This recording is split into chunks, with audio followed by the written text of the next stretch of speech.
注台风杨柳，暴风圈已影响华东地区，预计于13日中午前后自台东登陆，并携带强风豪雨。为防范台风，期间山区道路坍方、落石及路基受损等危险情况，交通部公路局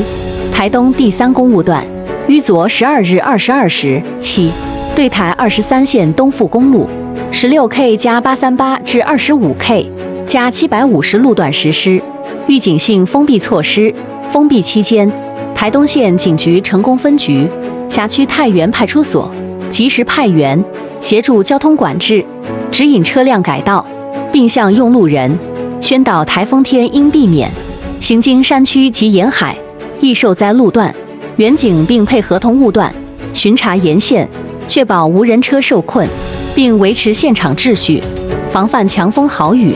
引发2次危害。成功分局呼吁，台风杨柳已发布海上及陆上警报，华东及南部地区